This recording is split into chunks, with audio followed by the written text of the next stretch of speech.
Hello, ഇന്നൊരു cabbage വിശേഷം കൊണ്ടാണ് വന്നിരിക്കുന്നത് കേട്ടോ.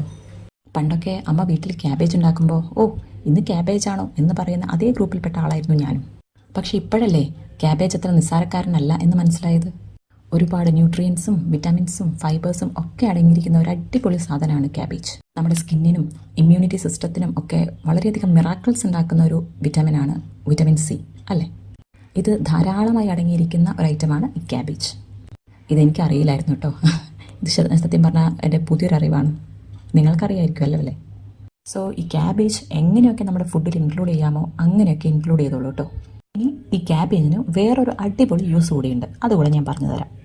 നിങ്ങളുടെ ശരീരത്തിൽ എവിടെയെങ്കിലും ഈ നീർക്കെട്ട് കാരണം ഉള്ള പെയിൻ ഉണ്ടോ? അത് എവിടെയും ആയിക്കോട്ടെ, ഏത് ജോയിൻറ്റിലും ആയിക്കോട്ടെ, വെറും ക്യാബേജ് ലീവ്സ് മാത്രം ഉപയോഗിച്ചുകൊണ്ട് നിങ്ങൾക്കത് വളരെയധികം റെഡ്യൂസ് ചെയ്ത് കൊണ്ടുവരാൻ പറ്റും. പിന്നെ ഈ ബ്രസ്റ്റ് ഫീഡിങ് സ്റ്റോപ്പ് ചെയ്യുമ്പോൾ ഈ അമ്മമാർ ഫേസ് ചെയ്യുന്ന ഒരു പ്രോബ്ലമാണ് ഇതെങ്ങനെ സ്റ്റോപ്പ് ചെയ്യുമെന്നുള്ളത്. ഞാനും ഒരുപാട് കൺഫ്യൂസ്ഡായി പെയിനൊക്കെ അനുഭവിച്ചൊരു സിറ്റുവേഷനായിരുന്നു അത്. പെട്ടെന്നൊരു ദിവസം നമ്മളിങ്ങനെ ബ്രസ്റ്റ് ഫീഡിങ് സ്റ്റോപ്പ് ചെയ്യുമ്പോൾ ബോഡിക്ക് മനസ്സിലാവണമല്ലോ ഇനി മിൽക്ക് പ്രൊഡക്ഷൻ വേണ്ട, ഇത് സ്റ്റോപ്പ് ചെയ്യുകയാണ്. പക്ഷെ അതിന് കുറച്ച് സമയമെടുക്കും. സോ അതുവരെ ബോഡി ഇങ്ങനെ മിൽക്ക് പ്രൊഡ്യൂസ് ചെയ്തുകൊണ്ടേയിരിക്കും. സോ അത് ബ്രസ്റ്റ് എൻകോർജ്മെൻറ്റ് എന്നുള്ളൊരു കണ്ടീഷനിലേക്ക് പോകും. എല്ലാവർക്കും പോകണമെന്നില്ല, it depends on the body. But ആ ഒരു കണ്ടീഷൻ ഭയങ്കര പെയിൻഫുള്ളാണ്. അത് അനുഭവിച്ചവർക്കേ അറിയൂ. ഞാനും അത് അനുഭവിച്ചിട്ടുണ്ട്.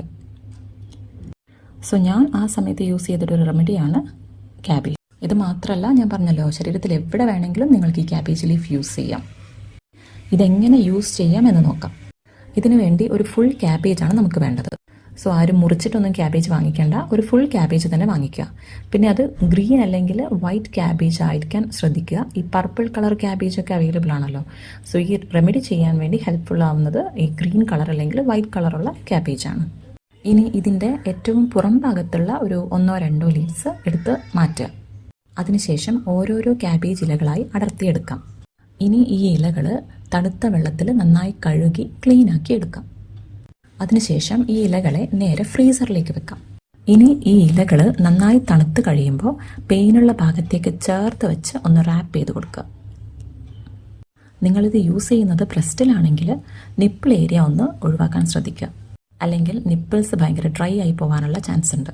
ഇനി ഇത് എവിടെ യൂസ് ചെയ്യുന്നതാണെങ്കിലും ഈ വെച്ച ഇലകൾ ഒരു 30 മിനിറ്റ്സ് അല്ലെങ്കിൽ മാക്സിമം 45 മിനിറ്റ്സ് വരെ വെച്ച് അതിനുശേഷം ഇത് മാറ്റി വേറെ പുതിയ ഇലകൾ വെക്കാം.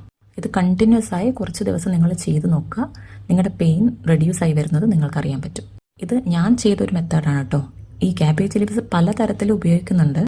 നിങ്ങൾക്ക് വേണമെങ്കിൽ ഈ ക്യാബേജ് ഇലകൾ ഒന്ന് ചപ്പാത്തി പിന്നോ അല്ലെങ്കിൽ ഒരു റോളറോ വെച്ച് ഒന്ന് റോൾ ചെയ്തെടുക്കാം. അപ്പോൾ അതൊന്ന് ഉടഞ്ഞ് കിട്ടുമല്ലോ.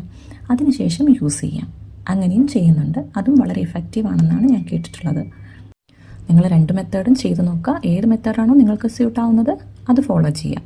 അപ്പോൾ ഇത് ചെയ്ത് നോക്കി റിസൾട്ട് എന്താണെന്നുള്ളത് ഒന്ന് കമൻറ്റ് ചെയ്യണേ.